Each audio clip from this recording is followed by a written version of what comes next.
Mesdames, Messieurs, bonjour à tous et bonjour à toutes. Bienvenue dans Micro ouvert aujourd'hui avec Patoche et on reçoit aujourd'hui un musicien, un super musicien.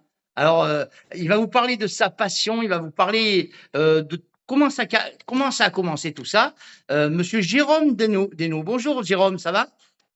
Bonjour, bonjour à toi, comment tu vas? Salut Jérôme, ouais, ça va très bien. J'ai eu du mal à t'avoir quand même, hein. C'est vrai, ouais, c'est vrai, il y a beaucoup de travail en ce moment. Mon Dieu, D'accord. mais tant mieux, tant Ouais, mieux. tant mieux. Alors Jérôme Desnaux, ben, c'est un accordéoniste. Alors, mais il n'est pas que ça, hein. Il n'est pas que ça. Alors Jérôme, il joue ses premières notes à l'accordéon à l'âge de 6 ans. C'est vrai, ça? À 6 ans, tu as commencé à jouer de l'accordéon? Alors, plus exactement à 6 ans le solfège, jusqu'à 7 ans. Ah, à 6 ans, le solfège. D'accord, ok. Et à 7 ans l'accordéon. D'accord, c'est tes parents, c'est les grands-parents qui t'ont appris qui t'ont donné cette passion de la musique? Maman, son papa était accordéoniste, un Polonais. Bon ben voilà, elle cherchait ce que je pouvais aimer, et donc j'ai commencé par aller voir de ce que je souhaitais. Donc j'ai été voir le judo, mais j'ai dit non, non, le judo, non, je vais avoir mal. Donc, j'ai dit non. Et puis, elle m'a amené dans une école de musique, un club d'accordéon où il y avait du synthé, de la batterie, de l'accordéon, bien entendu. Je me suis d'abord posé sur le synthétiseur quand j'ai vu tout de suite. Et ensuite, j'ai dit non, c'est le son de l'accordéon que j'aime. D'accord. Et de là, je suis parti à l'accordéon. D'accord. Alors évidemment, tu travailles le solfège évidemment à partir de 6 ans. Là, il n'y a pas de C'est ça. souci pour ça? 6 ans, hein, tu me dis, hein, le solfège. C'est pas tôt pour apprendre le solfège à 6 ans? Un peu compliqué, hein, on comprend pas forcément tout. Et puis, mais le cerveau à cet âge-là, c'est une éponge, hein. Ouais, Donc, on apprend beaucoup. Mais non, ça a été. Ça d'accord. m'a plu. Alors oui, mais tu dis: «J'ai appris le solfège». Là, tu étais avec un professeur qui t'apprenait le solfège. Oui, C'est pas la oui, oui. famille qui t'apprenait le solfège, c'est un Non, non, du professeur. tout, absolument pas. D'accord. Madame Alors Thérèse, vas-y, vas-y. Madame Thérèse Kivy. D'accord, OK. Alors, je vois également que tu faisais partie, mais je ne sais pas à quel âge, mais tu faisais partie de la société d'accordéon La Rimbaud-Courtoise. Mais ça, c'est jeune aussi? C'est jeune aussi? C'est cette fameuse société que j'ai intégrée pour apprendre le solfège et ensuite l'accordéon. D'accord. Ouais, Et là, donc, là, tu as commencé à apprendre le solfège et c'est après, quelques mois après qu'on a commencé à toucher un instrument. c'est ça, l'accordéon sur mes genoux et puis tout de suite, ça m'a plu. D'accord. Tu as travaillé de suite avec ton accordéon ou tu as travaillé Oui, avec des accords? Tes parents, non, non, ils t'ont offert un accordéon? mes parents m'ont acheté un accordéon d'occasion, je me souviens, je l'ai encore, un petit rouge, Ouais. pas très cher, hein, pas très coûteux, parce que ça coûte cher un accordéon, mais donc il fallait trouver quelque chose de pas trop, trop coûteux non plus. D'accord. Et un petit d'étude rouge, un Crucianelli. Et oui, j'ai commencé avec mon propre accordéon. Oui, oui. Alors, c'est accordéon, qu'on soit bien d'accord, c'est pas le bandoneon, parce que ça n'a rien à voir le Non, bandoneon et l'accordéon. non, c'est différent. Il y a des ressemblances, mais c'est pas tout à fait pareil, hein. C'est différent. Oui, c'est différent. D'accord. Alors, donc pendant 3 ans, on va dire entre 6 et 9 ans, tu apprends le solfège, tu apprends la technique de l'accordéon, et puis à 9 ans, eh bien, c'est un peu on va dire, c'est un peu le début de ta carrière, parce que C'est ça. ça démarre réellement au cours d'une émission. C'est vrai que ça démarre au cours d'une émission? C'est vrai. C'est Deux plus exactement. Deux à 9 ans. d'accord. La première, c'était sur un air d'accordéon.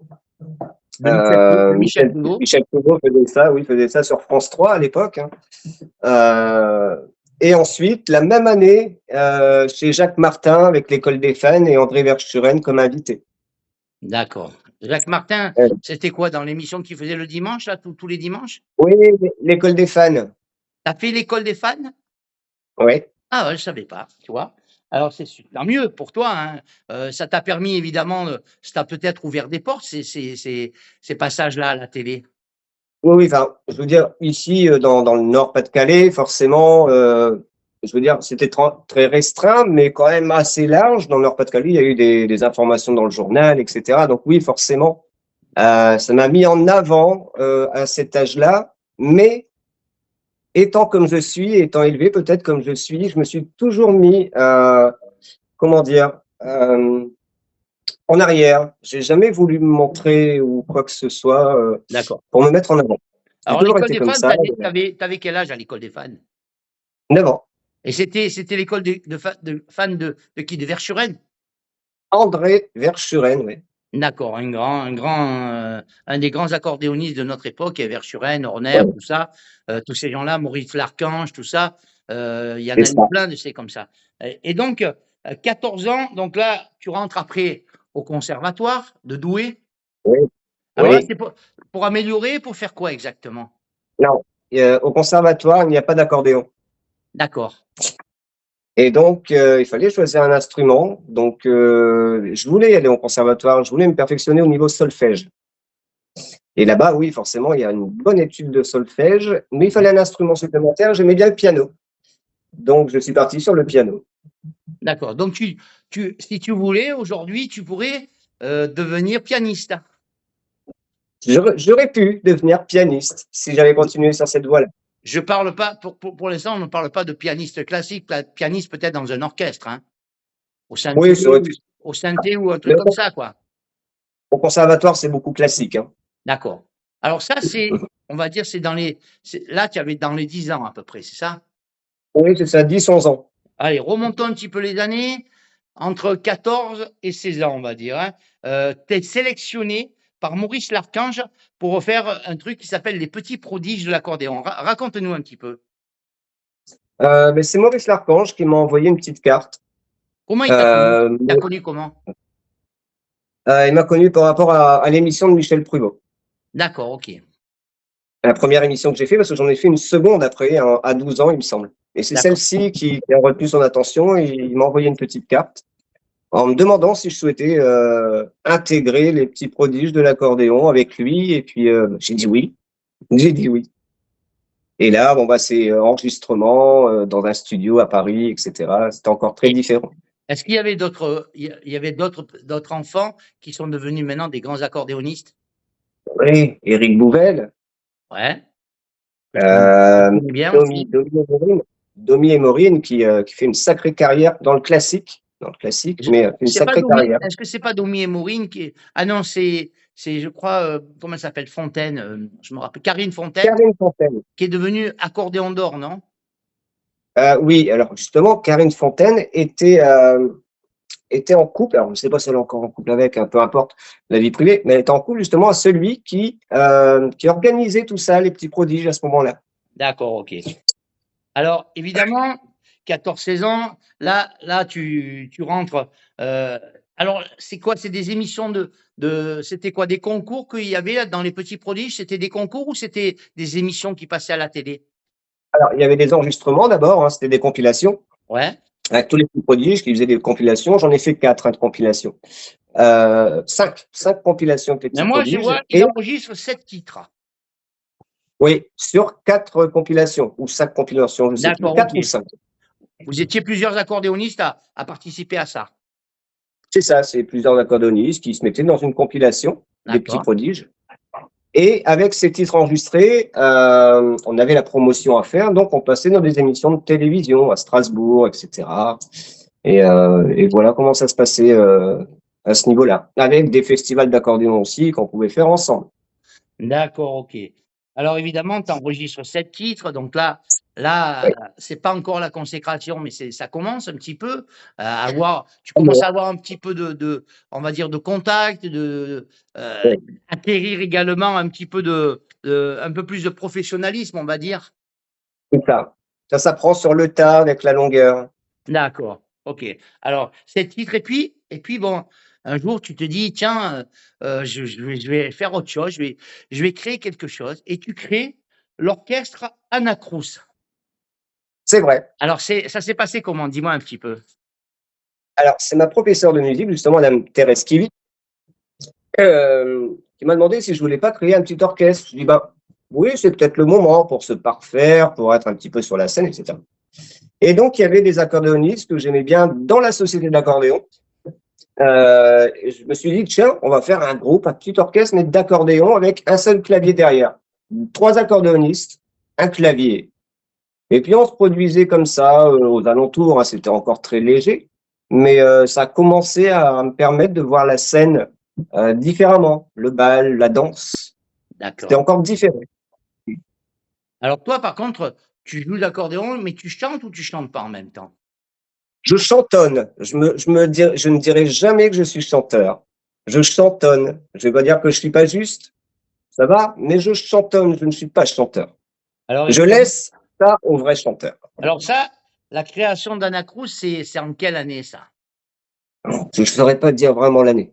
Je me souviens pas. Je devais avoir 16 ans, il me semble. D'accord, 16 ans, il me semble. d'accord. Parce qu'après, je vois ici qu'en 2017, eh bien, en 2007, c'est tes premiers succès. Tu as des premiers succès en 2007, c'est ça? Alors, c'est par rapport à quoi? Ben, les premiers tubes que tu as fait vraiment qui ont commencé à marcher. Peut-être les premières compositions, etc., qui ont commencé à être écrites à ce moment-là, mais je ne les déposais pas à la SACEM à ce moment-là. Je les commençais à faire ici. D'accord. Alors, est-ce que tu te souviens vraiment de ton Ouais. premier, c'était où et c'était quand? C'était ici dans ma ville. C'est pas ma ville natale, mais dans la ville de la maison familiale à Rimbaudcourt. Je pense que c'était la foire aux asperges, quelque chose comme ça. C'est une grosse fête qui est ici. Et j'ai fait la scène, beaucoup de monde. J'étais assez impressionné à ce moment-là. Tu as fait le bal Et là? Tu as fait le bal? oui, oui. Et j'étais assez impressionné. Et c'était mon premier cachet, on va dire. D'accord, Alors, mon premier contrat, vraiment. d'accord. Alors, évidemment, les années, elles tournent, les scènes, elles commencent à arriver un petit peu de partout. Oui, oui. Là, tu tournes pas maintenant, je parle pas de maintenant, mais dans les premières scènes, tu tournes surtout dans ta région ou on commence à te demander un petit peu à l'extérieur de ta région? C'est encore très restreint, hein. Comme je l'ai dit, je ne suis pas quelqu'un qui me montre forcément au-delà de tout ça. Donc, euh, pour nous connaître, il faut se montrer. Et moi, je suis un peu pas timide, hein. C'est pas de la timidité. C'est juste, je fais ce que j'ai à faire. D'accord. Voilà. Moi, je t'ai connu parce qu'il y a quelqu'un qui met beaucoup de chansons à toi. On en avait parlé d'ailleurs l'autre fois Oui, sur la page de la radio. Et j'ai dit un jour, il faudra que je l'appelle pour faire oui. une petite émission avec lui. Donc, je me rappelle plus son nom. Je sais plus qui c'est exactement. Mais c'est une dame, je crois.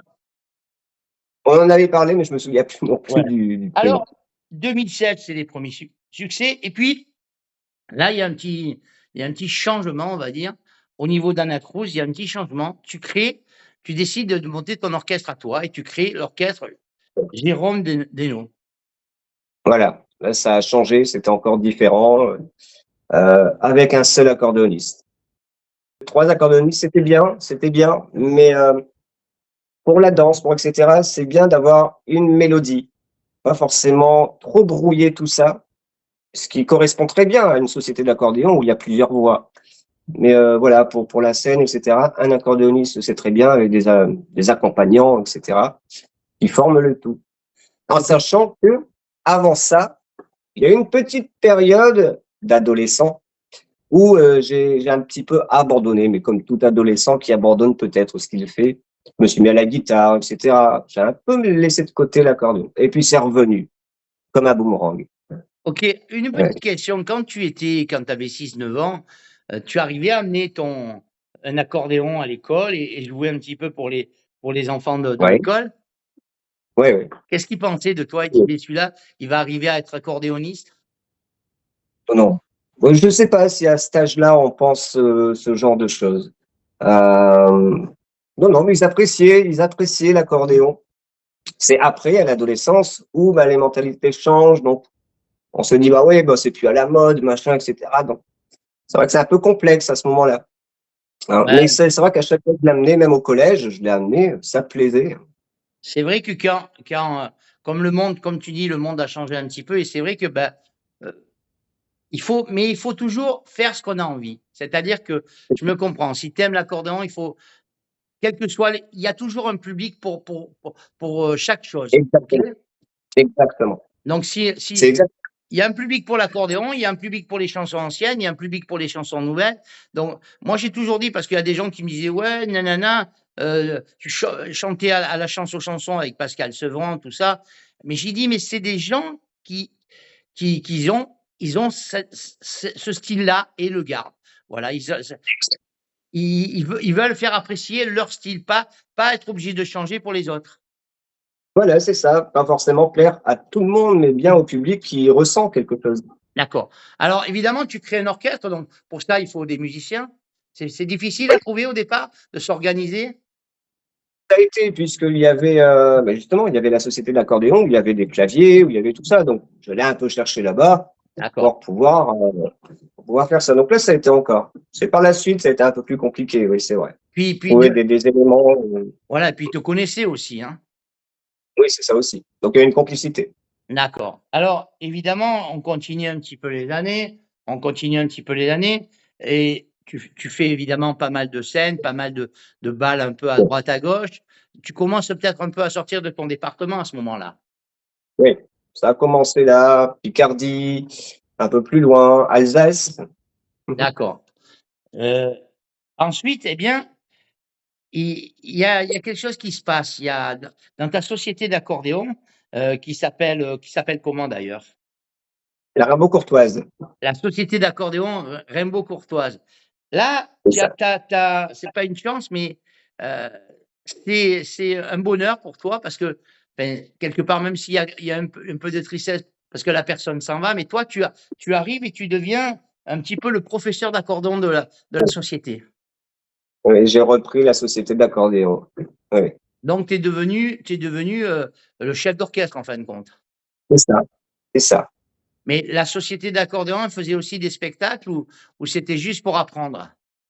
Ah non, non, il y avait des spectacles, dans tout le Nord-Pas-de-Calais et Picardie, hein. D'accord. C'était une belle société, une très belle franchement, c'était une très belle société qui avait eu, pas mal de succès, Donc, vraiment. tu deviens évidemment le chef de, de l'orchestre. Et Mmh. puis, par la même occasion, ben, tu deviens également le professeur. Alors ça, C'est ça, c'est une réussite parce qu'après avoir suivi des cours, c'est toi le professeur, c'est toi qui en donnes. le partage de connaissances. D'accord. Là aussi, c'est tout un apprentissage parce que recevoir les cours et les donner, c'est différent. C'est tout à fait différent, oui, c'est vrai.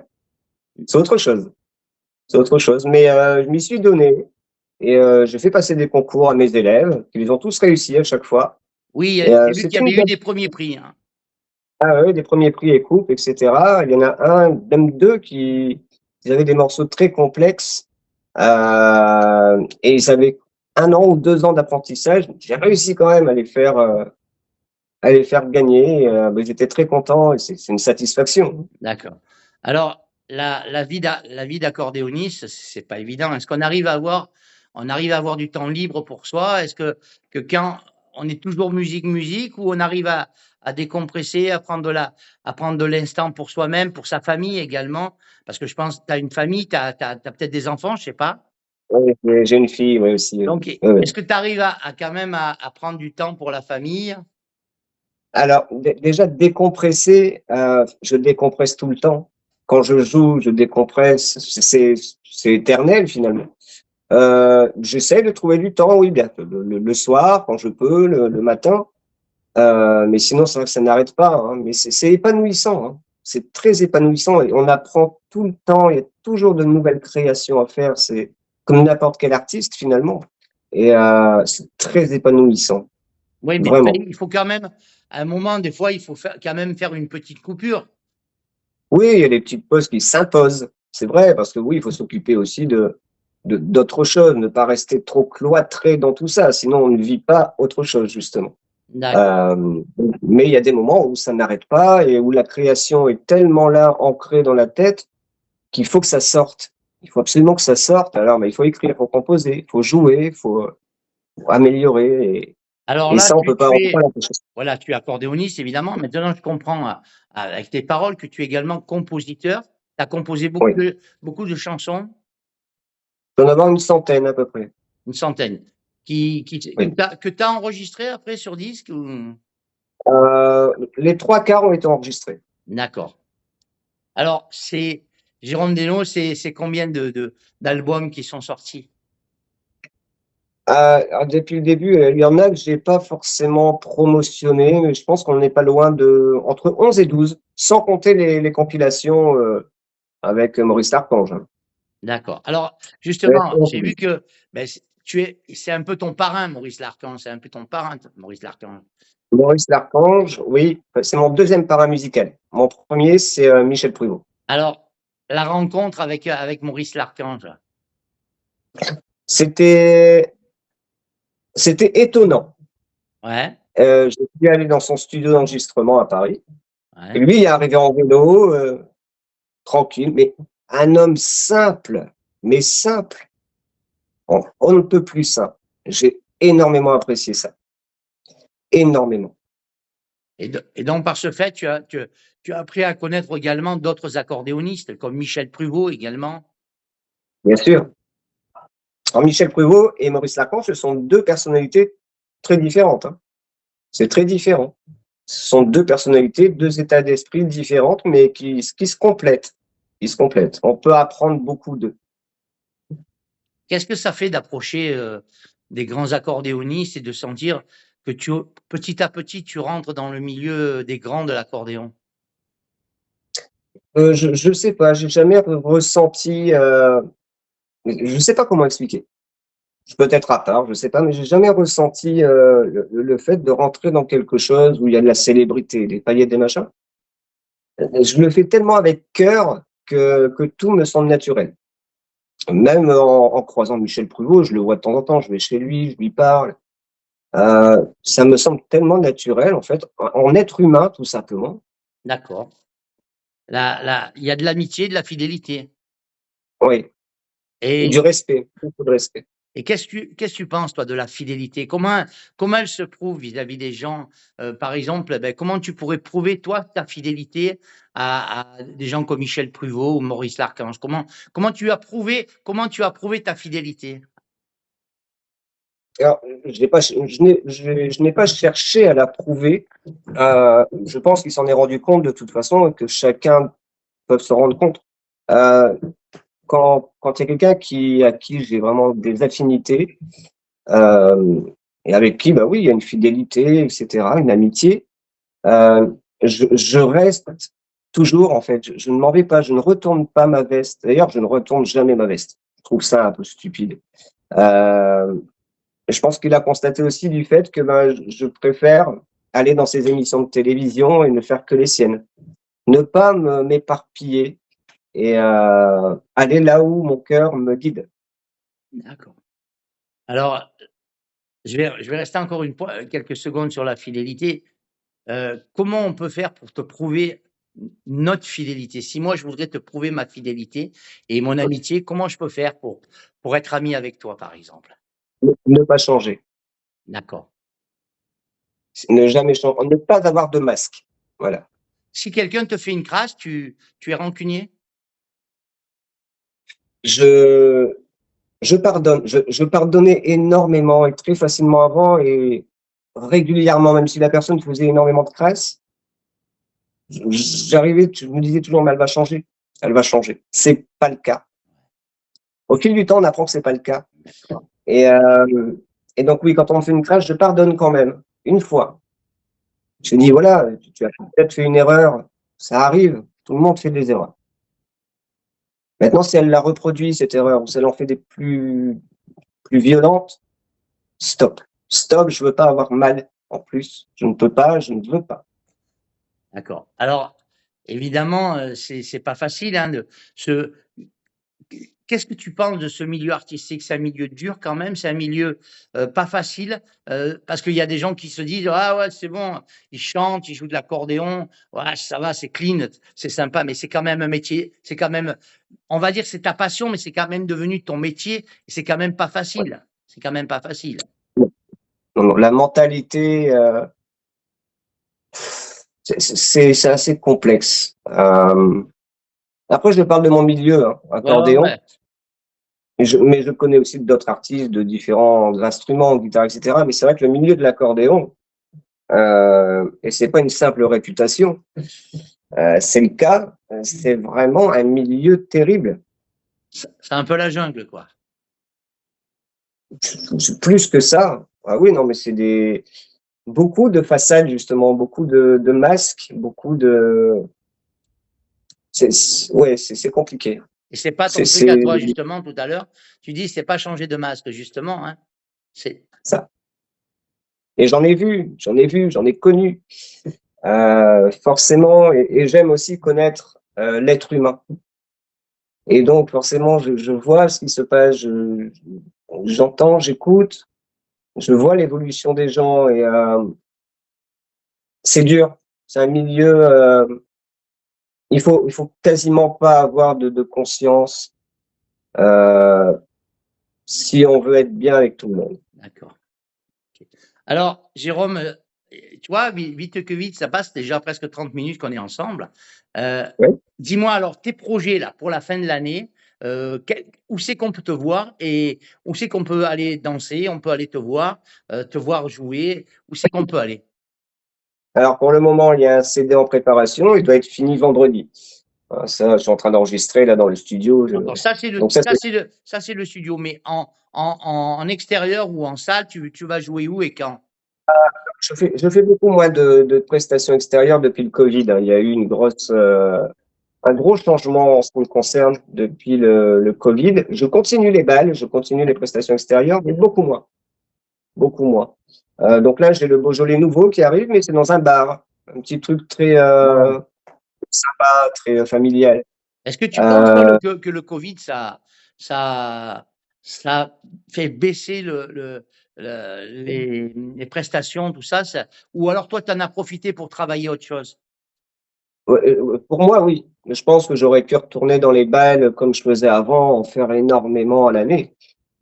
Moi, c'est vrai que ça m'a déclenché quelque chose, justement en parlant de ces mentalités, mais pas que, parce qu'il y a aussi le fait que dans les balles, j'adore les balles, hein. J'adore tout ça, c'est merveilleux, c'est formidable quand on va voir danser des valses viennoises, c'est magnifique. Néanmoins, j'ai un besoin peut-être d'écoute, d'écoute musicale que je retrouve pas dans les balles. J'aime voir danser, j'aime animer, mais il y a quelque chose d'autre qui me motive. C'est l'écoute musicale, l'écoute des émotions musicales que j'ai toujours voulu partager, le partage. Yeah. Et dans les balles, c'est plus du rythme. Le public attend du rythme pour danser. C'est très différent. Ce sont deux choses différentes. La musique a changé quand même. La musique a changé. Moi, je vois quand je fais des animations, je viens de rentrer là, justement, d'une association, là, il y a 10 minutes, juste avant notre interview. Je viens de rentrer d'une animation. Je veux dire, euh, on sent que les rythmes ont changé, par exemple, tu vois. Avant, ben, quand je faisais d'été dansant, c'était passo, tango, boléro, java, cha-cha-cha, rumba, polka, tout ça. Maintenant, bien, les personnes qui ont la soixantaine, 70 ans, ils nous disent, ouais, mettez Claude François, mettez ci, mettez là. C'est plus le même rythme déjà, tu vois. Différent. Tu, C'est différent. tu sens que tu sens que dans quelques années, ça va être dur. Et ça va être encore différent. Ça va être différent. Le fait est qu'on le voit, mais pas seulement dans la musique, hein, je pense que c'est général au niveau de la société. Ouais. Mais ce sont les émotions qu'on perd. De plus en plus, chaque année, ça a toujours été en descendant. Pas forcément des années 60 ou 80. Ça a démarré bien avant. Plus on évolue, plus l'être humain évolue, j'ai l'impression, et depuis peut-être une centaine d'années, je ne sais pas. Plus la musique et les arts, en général, vont à une pente descendante dans les émotions, pour tout être linéaire. Et c'est ce qu'on voit maintenant. Les danses en ligne, qu'il y a énormément, on voit que c'est toujours les mêmes rythmes, les mêmes accords. Le Madison, Et et toutes ces danses qu'on fait actuellement. Voilà, c'est vrai que c'est ça. maintenant, c'est beaucoup de danse en ligne, quoi. Hein. Et les émotions, du coup, les émotions musicales, hein, propres et profondes, c'est de plus en plus descendant pour mettre tout à plat, en fait, comme s'il fallait être sans émotion. C'est malheureux, il y a tellement de choses à ressentir. On peut rien y faire. Alors, un album que tu es en train de préparer, là, qui va sortir quand, ça? Mois de novembre. Je ne sais pas exactement la date, hein, D'accord. mais au mois de novembre. C'est des nouvelles chansons, c'est pas des reprises, là. Il y a quelques reprises, pas beaucoup. J'ai ajouté Bézamé, que je l'aime bien. La Xardas de Monty, en D'accord. reprise. D'accord. Très, très beau titre. Et il me semble. Et puis La Complainte de la Butte, D'accord. Et en quand on te reprise. demande, quand il y a des gens qui te contactent maintenant, ils te contactent en te demandant plus de CD ou plutôt des clés USB? Non, non, ça reste encore les CD. D'accord, OK. Parce que C'est maintenant, encore. Oui, oui, il y a quelques demandes de clés, mais ça reste encore beaucoup moins fort que la demande d'albums en CD. Ouais. OK, Jérôme. Alors, comment on fait, Jérôme, pour te contacter? Parce que c'est pas évident, hein. Non, c'est pas évident. Non, moi, généralement, un petit texto. Je préfère le texto au téléphone parce que je suis toujours en train justement de créer, de faire ce que Oui, mais un j'ai texto, il faut besoin de avoir tes faire. coordonnées, il faut avoir ton téléphone. Oui, 06, c'est quoi déjà? Ah oui, 06 23 28 17 96. Ça, c'est mon numéro. Pour toutes les prestations, pour les disques, pour tout ça, ils peuvent te contacter. Oui, oui. Alors, c'est mieux de m'envoyer un message écrit ou alors, si je réponds pas, un message vocal. C'est vrai que le téléphone, je le mets souvent à côté pour faire la création, pour ne pas être trop perturbé par ça, sinon après je casse. Ouais. Et oui. Eh bien, voilà, Jérôme, ben, je te remercie de ce petit interview. Mesdames, messieurs, Mais eh c'est bien, moi. amis auditeurs, amis auditrices, dans quelques minutes, voilà, vous allez retrouver Jérôme Desnos sur la page de Radio Provence Varoise, sur ma page à moi. Vous savez qu'on a deux groupes sur la page de Radio Provence, un groupe où il y a 4400 personnes et un autre groupe où il y a 400 personnes. Donc, vous allez retrouver sur les deux groupes l'interview de Jérôme Desnos avec micro ouvert. Et puis, en bas, tout à fait en bas de la page, vous verrez, en dessous de l'interview, vous avez un petit lien. C'est le lien YouTube. Alors, ça va vous permettre de revoir l'émission, si vous ne l'avez pas vue, de la télécharger. Si vous l'allez sur YouTube, vous la téléchargez. Elle est téléchargeable, évidemment, cette émission. Vous pouvez la récupérer, la repasser, la montrer à des amis, l'envoyer chez des amis. Il n'y a pas de souci. Voilà. Merci à Jérôme Desnos de nous avoir accordé ce petit temps de plaisir et Mais de c'est moi. bonheur, hein. Ne change rien, Jérôme. Non. Tu es un super accordéoniste. Ne change rien. Pour moi, tu fais partie un petit peu des grands. J'ai un très bon ami que tu dois connaître également, qui s'appelle Jean-Marc Torchy. Oui, Jean-Marc, c'est un j'ai ami à moi. Voilà, c'est un ami à j'ai moi. j'ai composé avec lui 2 titres. Ouais, Jean-Marc Torchy. Je connais aussi très bien Pascal de Loubersac. Mhm. Donc voilà, tu vois, j'ai aussi quelques amis qui sont accordéonistes et moi, bien, je vais te faire peut-être un plaisir ou un bonheur, mais pour moi, tu fais partie de la même qualité. Voilà. Tu fais partie de la même qualité. La porte de Radio Provence Varoise, elle sera ouverte pour toi si un jour tu passes dans le Var. Avec un grand plaisir, on t'accueillera. Et puis, si à l'occasion, je ne sais pas, pour qu'on puisse nous mettre un petit peu de musique un petit peu de temps en temps, si tu peux nous envoyer une petite clé éventuellement. Alors, sur ton numéro de téléphone, je te mettrai mes coordonnées. Et si tu as l'occasion de nous faire une petite clé avec quelques morceaux, comme ça nous permettra de passer de temps en temps. Si tu as deux, trois clips ou quelques clips, tu peux les mettre dessus. C'est mieux que les gens ils te voient jouer quand je mettrai sur la page de Radio Provence Varoise, plutôt que de mettre une photo à toi et mettre la musique, de faire un montage et mettre la photo avec la musique. Si tu as des petits clips, tu peux nous les mettre aussi dessus. Comme ça nous permettra. Je te ferai ça. Je te ferai ça, je te l'envoie d'ici très peu de temps. Il n'y a pas de souci, Jérôme. Moi, je te souhaite une longue vie dans ce métier. Ça fait déjà quelques années Merci. que tu y es, il n'y a pas de souci. Tu sais maintenant comment ça se passe, tu sais comment, tu connais un petit peu les rouages de tout ce métier qui est pas facile. Je te l'ai dit tout à l'heure, c'est un métier qui est pas facile. Il y a, on va dire, excuse-moi le mot, mais il y a des requins. C'est ça. Il ne faut pas s'excuser du mot parce que c'est le cas. Il y a des requins et donc, ben, c'est pas facile de faire son trou et une fois que tu y es dedans, ben, il faut y rester. Voilà. Bonne route à toi, Jérôme. Bonne route à toi dans cette branche. En plus, tu as choisi une branche, c'est vrai, qui est encore pas facile non plus, l'accordéon. Ouais. Voilà. Donc, mais chaque branche a un petit truc qui qui est pas facile à manier, hein. Bien sûr, c'est comme dans tout, hein. C'est comme dans tout. Salut Jérôme, à très bientôt. Bye bye. À bientôt et merci. Et merci de Merci à ce toi moment de bonheur que tu nous as donné. Merci beaucoup. également. Au revoir. À bientôt. Tu peux aller voir l'émission dans quelques minutes sur la page de Radio Provence Varoise. D'accord. Allez, Ok. Puis à bientôt. je partagerai l'émission de YouTube. Allez, ok. À bientôt, Jérôme.